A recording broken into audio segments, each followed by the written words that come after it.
श्रावण मास विशेष सोमवारची कथा, चित्रवर्मा राजा व सीमांतिनीची कथा। हे कामदेवा, तुझे गुणगान करण्यासाठी माझे शब्द अपुरे पडतात। तू मदनाला भस्म करणारा मनमोहन आहेस। मदमद स्तूपी अरण्याला तू भस्मसात करू टाकतोस। तू पर्वताचा जावई आहेस। अमृतवाहिनी गंगेला तू आपल्या जटेमध्ये सामावून घेतले आहेस। हे कर्पूर गौरा, आपल्या सामर्थ्याने तू विष पचवले आहेस, त्यामुळे तुझ्या अंगाला निळा रंग प्राप्त झाला आहे।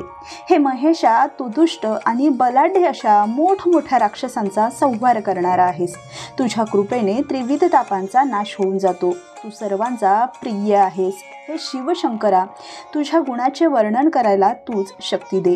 देवा, तू भक्ताच्या मनातील इच्छा जाणतोस आणि पूर्ण सुद्धा करतोस। जे एकाग्रतेने तुझे स्मरण करतात त्यांची इच्छा तू पूर्ण करतोस। तुझे ध्यान केल्याने त्याच्या मनात वैराग्य निर्माण होते आणि त्यांना मोक्षाची प्राप्ती होते। जे सोमवार, शिवरात्र, प्रदोष ही व्रते मनोभावे व श्रद्धायुक्त अंतःकरणाने करतात, मग ते स्त्री असो अथवा पुरुष, त्यांना मुक्ती मिळते। मी आता एक कथा सांगत आहे, ती आपण लक्षपूर्वक ऐकावी, असे शौनक ऋषींनी जमलेल्या सर्व लोकांना सांगितले। प्राचीन काळी आर्यवर्तात चित्रवर्मा नावाचा राजा राज्य करीत होता। तो नल राजा किंवा सत्यव्रती हरिश्चंद्राप्रमाणे अतिशय पुण्यवान तसेच गोब्राह्मण प्रतिपालकही होता। त्या राजाचे प्रजेवर खूप प्रेम होते। प्रजेच्या मनात आपल्या राजाबद्दल आदराची भावना होती। शत्रूला मात्र चित्रवर्माची नेहमीच फार भीती वाटत असे। राजा भगीरथाप्रमाणे अतिशय प्रयत्नशील होता। हनुमानाप्रमाणे तो बलवान होता। भार्गवाप्रमाणे तो समारंगणात लढत असे, तर कर्णाप्रमाणे तो दानशूर होता। शंकर आणि विष्णू यांचा तो अनन्यसाधारण भक्त होता। तो जसा शूर पराक्रमी होता तसाच त्याचे पुत्र सुद्धा होते। त्याला कन्या होती। आपणास कन्या व्हावी असे त्यास खूप वाटत होते। त्यासाठी त्यांनी देवांना खूप नवस केले। त्यामुळे त्यांना एक अतिशय रूपवान अशी मुलगी झाली। कलंकविरहित चंद्राप्रमाणे तिचे मुख गोल होते व नयन मनोहर होते। जणू त्रैलोक्यातील सारे सौंदर्य एकत्र करून तिला घडविले होते। अनेक श्रेष्ठ ब्राह्मण तिच्या जन्माच्या वेळी राजवाड्यात जमले होते। तिची अचूक जन्मवेळ पाहून एक विद्वान पंडिताने तिची पत्रिका मांडली। त्याने तिचे भविष्य सांगितले।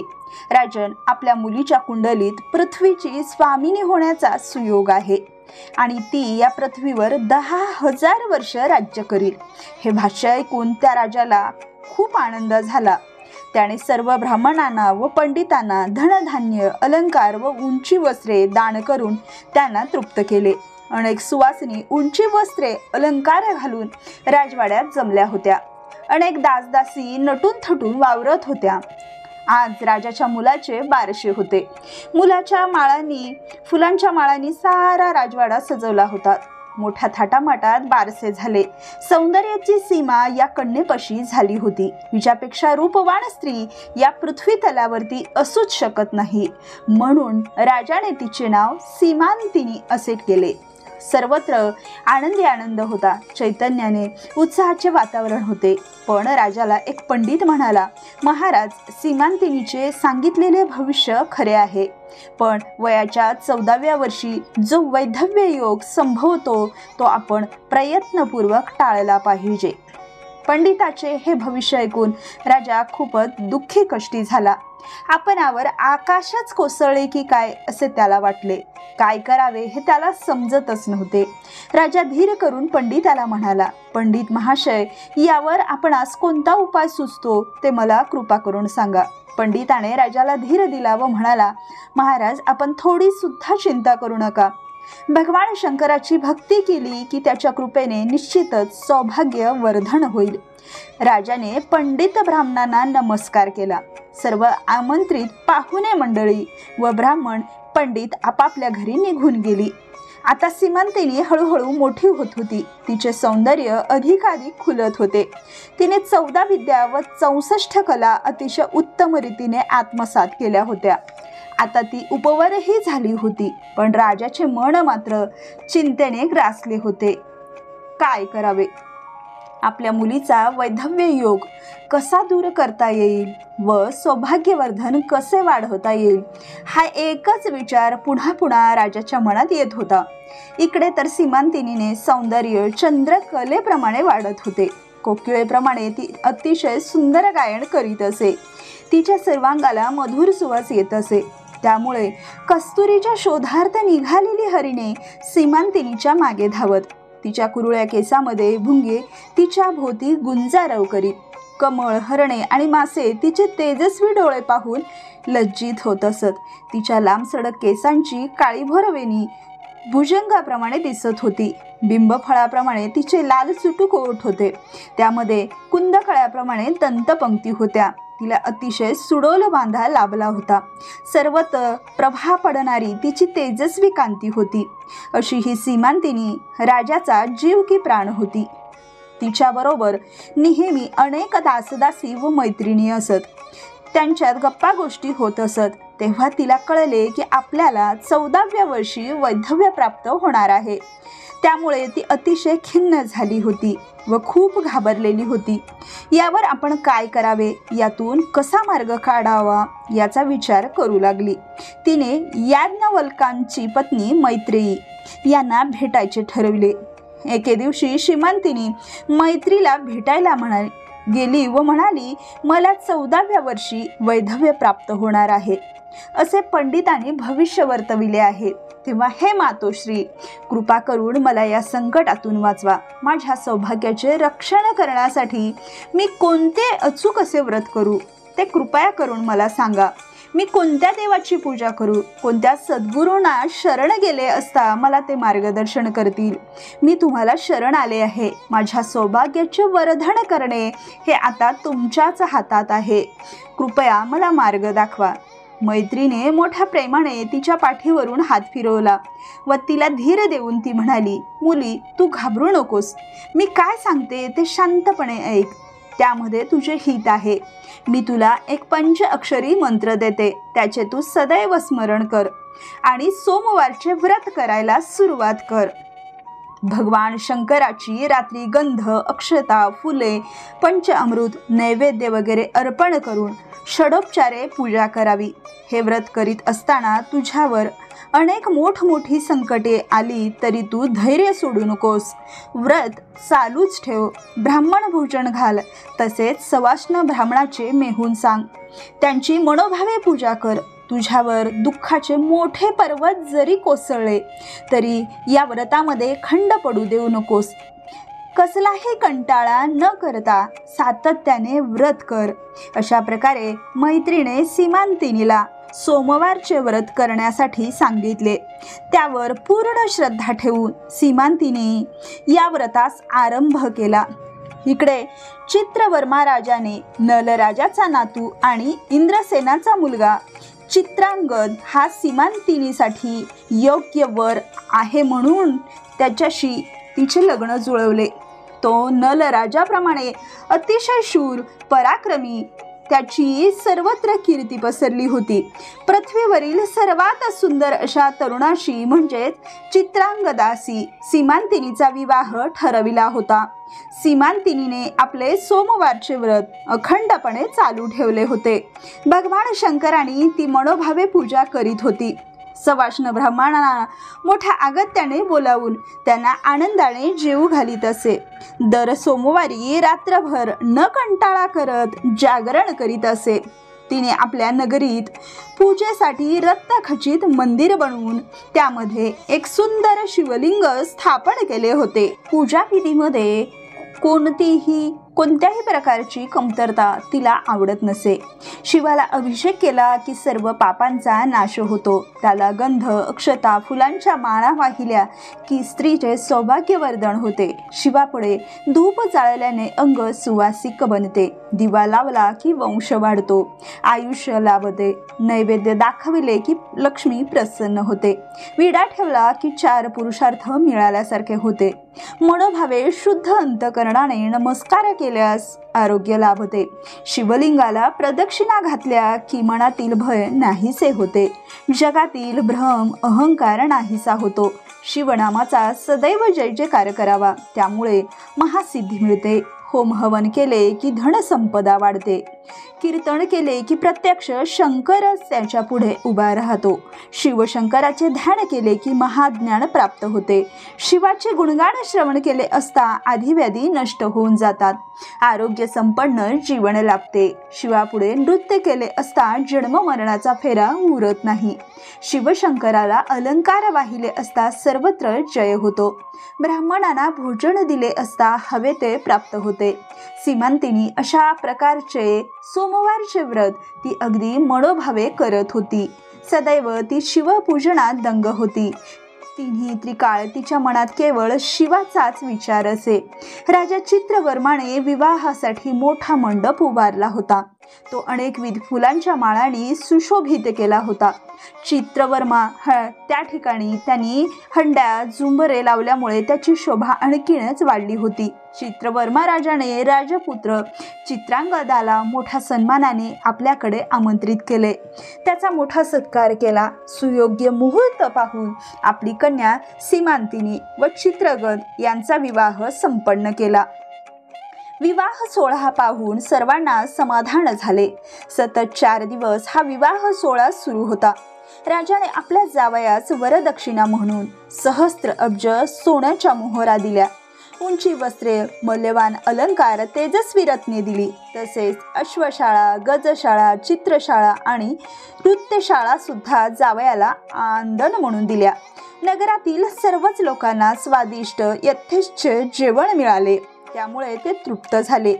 उदार हाताने ब्राह्मणांनाही खूप धन दिले. त्यामुळे त्यांचे दारिद्र्य संपून गेले. संपूर्ण नगरीत 4ही दिवस आनंदाचे, उत्साहाचे व जल्लोषाचे वातावरण होते. रूपवान वधू सीमांतिनीला पाहून वराकडील मंडळी तर खूप खुश होती. तिचे सौंदर्य पाहून सर्वजण मंत्रमुग्ध होऊन गेले. विवाह सोहळा अतिशय सुंदरतेने आनंदाने पार पडला. नैषध नगरीच्या वराडी मंडळींना घेऊन राजा इंद्रसेन आपल्या देशाला निघून गेला. राजा चित्रवर्माने जावयाला व मुलीला दसरा दिवाळीसाठी आग्रहाने ठेवून घेतले. चित्रांगद व सीमांतिनी मोठ्या आनंदात होते. ते दोघेही एकमेकास अनुरूप असल्याने त्यांचा जोडा अगदी शोभून दिसत होता. राजा चित्रवर्मा त्याची सर्व हौसमौज पुरी करत असे. चित्रांगदाने शिकारीला जाण्याचा मनोदय राजाकडे व्यक्त केला. राजाने त्यांच्याबरोबर आपल्या खास दासदासी व मोठी सेना दिली. राजा चित्रांगद सर्व लवाजम्यासह शिकारीसाठी रानात गेला. मनासारखी शिकार झाली म्हणून तो खूप खुश होता. पण शिकारीच्या धावपळीत त्याला फार श्रम झाले. खूप घामाल्याने सर्व अंग भिजून गेले. जलविहार करावा असे त्याच्या मनात आले. म्हणून त्याने एक सुंदर नौका मागविली आणि आपल्या विश्वासू शरीररक्षकाला घेऊन जलविहारास निघाला. यमुना नदीत मुक्तपणे तो नौकानयन करीत होता. सुखद गारवा व प्रसन्न वातावरण यामुळे तो अतिशय आनंदी झाला. यमुनेच्या काठावर बसलेले त्यांनी सेवक सैन्य गप्पा मारित होते. आपल्या राजाला रूपवान, गुणवान व सुस्वभावी जावई लाभला याबद्दल सर्वांना समाधान वाटत होते.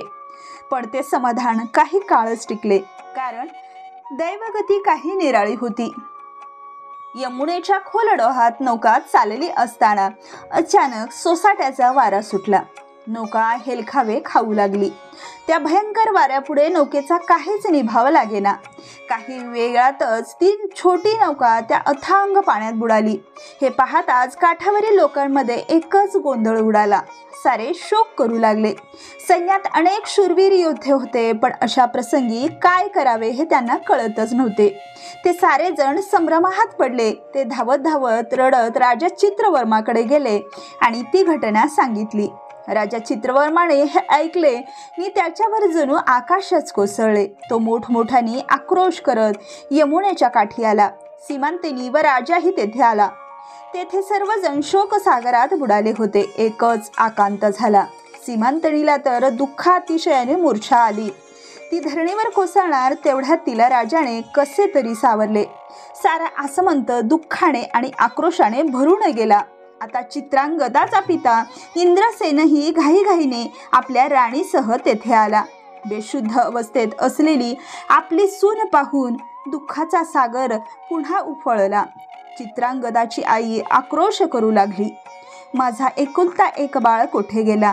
या कालिंदीने का खाऊन टाकला? माझ्या हातून पूर्वजन्मी कोणते पातक घडले होते म्हणून देवाने मला ही शिक्षा केली? माझा काळीज कोठे आहे? माझं पाडस कोठे आहे? मला माझं बाळ, माझं चित्रांगद कुणीतरी दाखवा. माझ्या हातून कोणते पाप घडले? भगवान शंकराची व्रते करताना मी अशी कोणती चूक केली? शंकराचे प्रदोष व्रत मध्येच सोडले का? की शिवरात्रीचा उपवास केला नाही का? सोमवारचे व्रत माझ्याकडून मोडले गेले? असा मी कोणता गुन्हा केला की भगवान विष्णू व शंकर यांच्यात मी कधीच भेदभाव केला नाही? हरिहरांच्या कीर्तनास मोडता घातला नाही की पंक्तीभेदही केला नाही? दुसऱ्याच्या धनाची कधी अपेक्षा केली नाही? मग हे भगवान शंकरांनी असे कसे केले? मागील जन्मी ब्राह्मणांना धन देईन असे कधी खोटे सांगितले नाही. त्यांना उगाचच आशा लावली नाही. दान देताना कुण्या दाम्पत्यास परावृत्त केले नाही अथवा कोणत्याही तोंडचा घास काढून घेतला नाही. कधी गुरुद्रोह केला नाही किंवा हरिणी व पाडस यांना मी कधी विरहाचे दुःख दिले नाही. मग आज असे का घडावे? मी करू तरी काय? माझे सौख्य निधान आज अचानक कोठे गेले? पुत्रवियोगाने शोकाकुल झालेल्या राजा राणीला प्रधानांनी मंत्र्यांनी कसे बसे सावरले. ते सर्वजण राजवाड्यात आले. काही काळ राजा इंद्रसेन त्याची पत्नी लावण्यवती तेथेच राहिली. थोडा शोकावेग कमी झाल्यावर ते आपल्या नगरीला परत गेले. पण नैषध देशाचे राज्य शत्रूने घेतले होते. आपण शत्रूच्या हाती पडू नये म्हणून ते दोघे पळून जाऊ लागले. पण शत्रूने त्यांना पकडले व तुरुंगात टाकले. इकडे सीमांतिनीला मैत्री मातेने केलेला उपदेश आठवला. कितीही संकटे आली तरी तू सोमवारचे व्रत सोडू नको. हे मैत्रीचे शब्द पुन्हा पुन्हा तिच्या मनात येत होते. मोठ्या धीराने तिने आपला शोक आवरला. मैत्रीवर पूर्ण श्रद्धा ठेवून तिने आपले सोमवारचे व्रत तसेच पुढे चालू ठेवले. दर 8 दिवसांनी 1100 सवाष्ण ब्राह्मणाची ती मनोभावे पूजा करत असे. तिने सर्व सुखांचा त्याग केला. रात्रंदिवस ती शिवाचे स्मरण करीत असे. अतिशय व्यवस्थितपणे ती आपले व्रते करू लागली. अशी 3 वर्ष झाली. 3 वर्षापूर्वी जेव्हा चित्रांगदाची होडी यमुनेत बुडाली तेव्हा तो पाण्यात पडला. पण तिथल्या नागकन्यांनी त्याला पाताळ नगरीला नेले. तेथे अलौकिक सौंदर्य पाहून चित्रांगद राजा फार आश्चर्यचकित झाला. तिथे शंखिनी, चित्रिणी, हस्तिनी, पद्मिनी अशा सर्व प्रकारच्या सौंदर्यवती होत्या. त्यांना दिव्य सुगंध होता. तेथील रस्ते विस्तीर्ण व लांबलचक होते. रस्त्यावर नवरत्नाचे सडे पडले होते. स्वर्ग सुखापेक्षा नागलोकातील सुख श्रेष्ठ होते. हे पाहून चित्रांगदाचे डोळे दिपून गेले. तक्षक नावाचा नाग पाताळ नगरीचा राजा होता. आता नागकन्यांनी चित्रांगदाला तक्षकासमोर आणून उभे केले. चित्रांगद राजाने अतिशय विनयाने तक्षकाला प्रणाम केला व त्याच्या राजवैभवाची त्याची स्तुती केली. तक्षक राजाला त्याच्याबद्दल आत्मीयता वाटू लागली. त्याने त्याची विचारपूस केली. तेव्हा चित्रांगदाने आपली सर्व हकीकत सांगितली. तुम्ही कोणत्या देवाची भक्ती करता असे तक्षकाने विचारले. तेव्हा चित्रांगदाने आम्ही भगवान शंकराची भक्ती करतो. शिवकृपेचा महिमा मोठा आहे असे सांगितले. भगवान शंकराचीच प्रकृती व पुरुष यांची निर्मिती केली आहे. अनंत ब्रह्मांड हे त्यांनीच निर्माण केले आहे. निर्मिती करणे किंवा त्यांचा नाश करणे हे त्यांच्या इच्छेवर अवलंबून आहे. प्रकृती पुरुषामध्ये पंचमहाभूते आपल्या शक्तीसह सामील झालेली असतात. प्रकृती पुरुष एकरूप होऊन आदिपुरुषात सामावतात आणि आदिपुरुष म्हणजे साक्षात सदाशिव. आम्ही त्यांची मनापासून भक्ती करतो. सदाशिवाच्या मायेतून त्रिमूर्ती त्रिगुण उत्पन्न झाले. सात्विक गुणापासून विष्णूची, राजसपणापासून वीराचीच व तामस गुणापासून रुद्राची निर्मिती झाली. तो पुराण पुरुष सांब सदाशिव म्हणजेच आमचा महादेव आहे. तो आकाश, पाताळ, दशदिशा, त्रिभुवन तसेच पंचतत्वे, नद्या, पृथ्वी, भस्म, अष्टधातू यामध्ये सामावलेला असून शिल्लक उरलेला आहे. अशा या भगवान शंकराची आम्ही मनोभावे पूजा करतो. त्याच्या कृपेनेच झाडे, वेली, फळे, फुले हे सारे निर्माण झाले. कैलासपती भगवान शंकर पृथ्वी तसे सर्व विश्व व्यापून राहिले आहेत. आम्ही अनन्य भावाने त्यास शरण जातो. ज्याला सूर्यासारखे तेजस्वी डोळे, चंद्रासारखे शीतल मन आहे, विष्णू म्हणजेच त्याचे अंतःकरण आहे, बुद्धी तृहीन आहे, तर अहंकार रुद्र आहे, असा तो विराट पुरुष म्हणजे सांब सदाशिव होय. जे अनेक देव आहेत ते सर्व शिवाचेच अवयव आहेत. 11 रुद्र मित्र त्यांच्या समोर हात जोडून उभे असतात. अशा या शंकराचे वर्णन मी माझ्या शब्दात करू शकत नाही, पण मी शंकराच्या दासाचा दास आहे. तक्षक राजाने चित्रांगदाच्या भगवान शंकराबद्दल भावभावना जाणल्या. शंकराबद्दल त्यांच्या मनात अपार भक्ती आहे हे पाहून त्याला फार आनंद झाला. त्यांच्याविषयी तक्षक राजाला आदर वाटू लागला. त्याने स्वतः सर्व नागलोक चित्रांगदाला फिरवून दाखविले व म्हणाला, हे चित्रांगदा, तू इथे माझ्याजवळ राहावेस असे मला वाटते. इथे अनेक चांगल्या गोष्टी आहेत. ज्या गोष्टी देवांना कष्टानेही मिळणार नाहीत अशा गोष्टी तुला इथे मिळतील. यावर चित्रांगद नम्रपणे म्हणाला, महाराज, मी माझ्या आई वडिलांचा एकुलता एक पुत्र आहे. माझी रूपवान पत्नी सीमांतिनी केवळ 14 वर्षाची आहे. माझ्या विरहाने दुःख तिला सहन झाले नसेल. कदाचित तिने प्राणत्याग सुद्धा केला असेल. आई वडिलांची सेवा हे सर्वात मोठे धर्माचरण आहे. माझ्या घरी जाऊन त्यांची सेवा कधी करीड असे मला झाले आहे. ते माझ्या वाचून पाण्यातून बाहेर काढलेल्या माशाप्रमाणे तळमळत असतील. मी त्यांचा जीव की प्राण आहे. ते डोळ्यात प्राण आणून माझी वाट पाहत असतील. तरी हे महाराज, कृपा करून मला पुन्हा पृथ्वीवर नेऊन सोडा असे म्हणत चित्रांगदाने अश्रू गाळत तक्षक राजाचे पाय धरले. चित्रांगदाचे आपल्या आई वडिलाबद्दलचे कर्तव्य व पत्नीविषयीचे निस्सीम प्रेम पाहून तक्षक राजा प्रसन्न झाला. त्याने मोठ्या प्रेमाने उठविले. त्यांच्यावर प्रसन्न होऊन तक्षक राजाने त्याला अनेक वस्तू देणगी म्हणून दिल्या. त्याशिवाय 12 सहस्त्र नागांचे बळ त्याला दान दिले. पृथ्वीवर न मिळणारी रत्ने, चिंतामणी सुद्धा सप्रेम भेट म्हणून दिले आणि म्हणाला, तू कधी संकटात सापडलास आणि माझी गरज भासली तर तू माझे केवळ स्मरण कर. मी तुझ्याजवळ त्वरित येईन व तुला पूर्ण सहाय्य करीन. भेट मिळालेल्या सर्व वस्तू एकत्र बांधल्या. एका नागाच्या फणीवर बसून पाण्यातून तक्षक राजाने त्याला यमुनेच्या तीरावरती आणून सोडले. त्याच वेळी सीमांतिनी स्नान करण्यासाठी आली होती.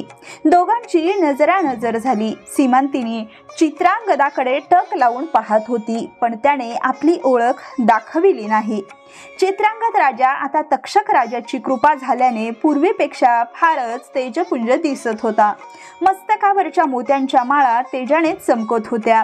गळ्यातही पाणीदार व मोठ्या टपुरा मोत्यांची माळ घातली होती. पाचूंची सुंदर नक्षीकाम केलेला कमरपट्टा होता. त्याचा प्रकाश जमिनीवरती पडला होता. तो पाहून कोळ्या गवताच्या आशेने हरिणी तिकडे धावत त्याच्या अंगाला येणाऱ्या चंदनाच्या सुवासामुळे त्याच्या भोवती भुंगे गुंजारव करत होते. ते दोघे एकमेकाकडे अगदी भान हरपून पाहत होते, पण कोणीच बोलत मात्र नव्हते. चित्रांगदाच्या विरहामुळे सीमांतिनी कृश झाली होती. तसेच ती काळवंडली सुद्धा होती. तिने कोणतेच अलंकार घातले नव्हते, तरीही तिचे सौंदर्य स्वर्गलोकीच्या अप्सरांपेक्षाही खुलून दिसत होते. आता चित्रांगद राजा सावकाशपणे तिच्याकडे गेला आणि तिला त्याने विचारले, आपण कोण आहात? मला आपली सर्व हकीकत सांगाल का? सीमांतिनीने जन्मापासूनची सर्व हकीकत चित्रांगदाला सांगितली. तिच्या जवळच्या मैत्रिणीने सांगितले की 3 वर्षापूर्वी या यमुनेच्या नदीमध्ये नावेतून जलविहार करताना हिच्या पतीला जलसमाधी मिळाली. हिच्या सासू सासऱ्यांना शत्रूंनी कैदेत ठेवलं आहे. त्यामुळे हिची अशी दयनीय अवस्था प्राप्त झाली आहे. हे ऐकत असताना चित्रांगदही अतिशय दुःखी झाला. सीमंतिनीलाही त्यांच्याविषयी जाणून घ्यायचे होते, पण ती स्वतः कशी विचारणार, म्हणून तिने आपल्या मैत्रिणीला तसे विचारण्यास हळूच सांगितले. मैत्रिणीने चित्रांगदाला आपण कोण आहात, कुठून आलात असे विचारले. तेव्हा चित्रांगद तिची गंमत करण्यासाठी म्हणाला, तिन्ही लोकात मुक्तपणे संचार करणारे आम्ही सिद्ध पुरुष आहोत. भूत, वर्तमान व भविष्य याबद्दलचे आम्हाला सर्व ज्ञान आहे. आम्ही तुझे भविष्य सांगतो ते ऐक. तुझ्या पतीचा मृत्यू झाला हे खरे नाही, तो जिवंत आहे. आजपासून 3ऱ्या दिवशी मी तुझी व त्याची भेट घडवून आणीन. भगवान शंकरावर तुझी अपार श्रद्धा आहे, त्याच्याच कृपेने हे सर्व चांगले होईल. तुला तुझे सौभाग्य व ऐश्वर्यही लाभेल. हे चित्रांगदाचे शब्द सीमंतिनीला अमृतापेक्षाही गोड वाढ लागले. ती त्याच्याकडे हळूच पाहत होती, पण मनात मात्र अनेक विचार निर्माण होत होते. हा आपला पती तर नसेल ना, पण हे कसे शक्य आहे? तो तर 3 वर्षापूर्वी मृत्यू पावला, मग परत कसा येईल? पण भगवान शंकराची लीला अगाध आहे, याच्याविषयी त्याने माझ्या मनात इतके प्रेम का वाटावे? खरोखरच हेच माझे पती असतील तर हे शंकरा, मी तुला 11 लाख वाती लावीन व 11 लाख बिल्वदळे वाहीन, असा तिने नवस केला. सीमंतिनी अशा प्रकारे आपल्या विचारात दंग होती. तेव्हा चित्रांगद तिला म्हणाला, हे देवी, आता तू आपल्या घरी जा. ही आनंदाची बातमी तुझ्या सासू सासऱ्यांना सांगून येतो.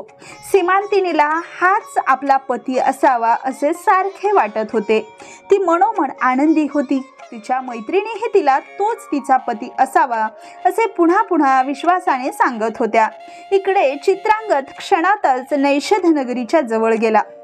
तेव्हा एका नागाने मनुष्य रूप धारण केले व तो राजधानीत जाऊन राजाला म्हणाला की आपले राज्य परत मिळवायला चित्रांगद स्वतः इकडे येत आहे. त्याच्याबरोबर सहस्त्र नागाचे बळ आहे. तेव्हा तुम्ही ताबडतोब इंद्रसेन व लावण्यवतीला मुक्त करा व पुन्हा सिंहासनावर बसवा, अन्यथा त्याच्याबरोबर युद्ध करून मरायला तयार व्हा. तो अतिशय पराक्रमी व शूर आहे. चित्रांगदाचे नाव ऐकताच शत्रू घाबरून शरण आला. त्याने इंद्रसेनाची कैदेतून सुटका केली व त्याचे राज्य त्याला परत दिले. शिवाय आपल्या झालेल्या चुकीबद्दल क्षमा सुद्धा मागितली. आता इंद्रसेनाला पूर्वीचे सारे वैभव प्राप्त झाले. त्याला अतिशय आनंद झाला. पुत्राच्या भेटीसाठी तो आतुरतेने निघाला होता. आई वडिलांना पाहता चित्रांगदाला आनंद अश्रू आवरेनात. त्यांनी त्यांचे पाय धरले. राजाने त्याला उचलून आपल्या हृदयाशी घट्ट धरले. लावण्यवतीने तर आपल्या पुत्राला कडकडून मिठी मारली. ते दृश्य पाहून श्रीराम कौसल्याच्या भेटीची आठवण झाली. एखाद्या जन्मांधाला दृष्टी यावी किंवा प्राण जाताना तोंडात अमृत पडावे किंवा हरवलेले एखादे मौल्यवान रत्न सापडावे, तसे चित्रांगदाला पाहून लावण्यवतीला वाटले.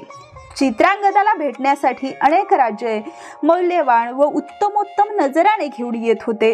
चित्रांगदाच्या भेटीने सर्वत्र आनंदी आनंद पसरला होता. चित्रांगदाच्या स्वागतासाठी सर्व नैषध नगरी सुशोभित करण्यात आली. अनेक विदवेली, पाने, फुलांच्या माळा व पताका बांधल्या होत्या. राजा इंद्रसेन, राणी लावण्यवती व चित्रांगद यांची वाजत गाजत मिरवणूक चालली होती. चित्रवर्मा राजाला ही बातमी सांगण्यासाठी सेवक धावत धावत गेले. आपला जावाई चित्रांगद आला ही शुभ वार्ता ऐकताच त्याचा आनंद गगनात मावेना. त्याच्या डोळ्यातून आनंद अश्रू वाहू लागले. काय करू आणि काय करू नको त्यास होऊन गेले. ही शुभवार्ता घेऊन येणाऱ्या सेवकास राजाने आनंदाने भरपूर धन दिले व नगरात सर्वांना साखर वाटण्याचा हुकूम दिला.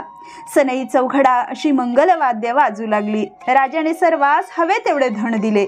जय जय गौरी शंकर म्हणत राजा आनंद विभोर होऊन नाचत होता. इकडे सीमंतिनी ही आनंदित झाली होती. भगवान शंकराची लीला अगाध आहे हे तिने जाणले होते. तिच्या सख्याने तिला उंची वस्त्रे, उत्तमोत्तम अलंकार घालून सजविले होते. भगवान शंकराचा जय जयकार करीत तिच्या गळ्यात पुन्हा मंगळसूत्र बांधले होते, नेत्री काजळ रेखले होते, तर कपाळावर कुंकवाचा सौभाग्य तिलक पुन्हा लावण्यात आला होता। तिच्या चेहऱ्यावर सौभाग्याचे अपूर्व तेज विलसत होते। अनेक स्त्रिया तिच्याकडे प्रेमाने पाहत होत्या। सीमांतिनीच्या आईने तर तिला अतिशय प्रेमाने मिठी मारली व ती म्हणाली, मुली, तुझे भाग्य थोर, म्हणून हा सुदिन दिन आपण पाहत आहोत। तुझे सौभाग्य आज खरोखरच तेजाने झळकत आहे। तू सदैव सुखात राहा। हा आहे सोमवार व्रताचा महिमा। तो महिमा अपार आहे। सीमांतीने शंकराला नवस बोलल्याप्रमाणे व्रताच्या दिवशी 11 लाख दाम्पत्याचे पूजन केले। तेवढ्यात चित्रांगद राजा आपल्या माता पित्यासह तेथे आला। चित्रवर्माने आपल्या जावयाला अतिशय प्रेमाने मिठी मारली तेव्हा त्याच्या डोळ्यातून आनंद अश्रू वाहत होते। सर्वजण भारावून गेले होते। दशदिशा पुलकित झाल्या होत्या। देवाने स्वर्गातून त्यांच्यावरती पुष्पवृष्टी केली। नंतर चित्रवर्मा राजाने चित्रांगदाला वाजत गाजत आपल्या राजधानीत आणले। तेथे पुन्हा सीमांतिनी बरोबर विवाह संपन्न झाला। चित्रांगदाने पाताळ नगरीतून आणलेले अनेक अद्भुत रम्य अलंकार आपली पत्नी सीमांतिनीस घालण्यास दिले। त्यामुळे तिच्या सौंदर्यात आणखीनच भर पडली। नंतर आपल्या सासू सासऱ्यांनाही चित्रांगदाने अनेक भेटवस्तू दिल्या। सीमांतिनीने आपल्या सासू सासऱ्यांना अतिशय आदरपूर्वक नमस्कार केला। तेव्हा तुझे सौभाग्य अखंड राहो असा त्यांनी तिला शुभ आशीर्वाद दिला। आता सर्वजण परत नैषध नगरीला आले। त्यावेळी निरनिराळ्या देशातून महान राजे एकत्र आले। त्यांनी चित्रांगद राजाला सम्राट म्हणून मान्यता दिली। आपले सारे राज्य मुलाला देऊन राजा इंद्रसेन तपश्चर्येसाठी निघून गेला। त्याने शंकराची कठोर साधना केली आणि शेवटी त्याला शंकराच्या चरणकमलाजवळ मोक्ष प्राप्ती झाली। काही काळानंतर पित्यासारखे तेजस्वी 8 पुरुष सीमांतिनीच्या पोटी आले। चित्रांगदाने व सीमांतिनीने पृथ्वीवर अनेक वर्ष सुखाने राज्य केले। त्यांचा कीर्ती सुगंध दाही दिशाला पसरत होता। प्रजेबरोबरच ते अतिशय नीतिन्यायाने वागत होते। शिवरात्र, सोमवार, प्रदोष ही व्रते नित्याने शेवटपर्यंत चालू ठेवली। सीमांतिनीची ही कीर्ती सर्वत्र पसरू लागली। अशा प्रकारे हे सीमांतिनीचे आख्यान सुखदायी आहे। श्रद्धेने याचे वाचन केले असता अनेक प्रकारचे वर प्राप्त होतात। सौभाग्याची वाढ होते। कोणाचा पती दूर गेला असेल तर तो लवकर येऊन भेटतो। विधवा स्त्रिया देखील या आख्यायाचे श्रवण करतात तर पुढील जन्मी सुंदर पती लाभतो आणि चिरंतर सौभाग्य लाभते। यासाठी एकदा सुरू केलेले सोमवारचे व्रत आयुष्यामध्ये कधीच बंद करू नये। शिव उपासनेवर दृढ श्रद्धा ठेवावी। या आख्यायाच्या श्रवणाने घरातील निघून गेलेली माणसे परत येतात। श्रवण करणाऱ्याचे आयुष्य वाढते, ऐश्वर्य वाढते, विद्येचा विकास होतो व मृत्यूची भीती नष्ट होते। म्हणूनच श्रावण मास किंवा माघ मासामध्ये हा शिवलीलामृत कथासार, सीमांतिनीचं आख्यान किंवा सोमवार व्रताची कथा जरूर वाचावी किंवा ऐकावी।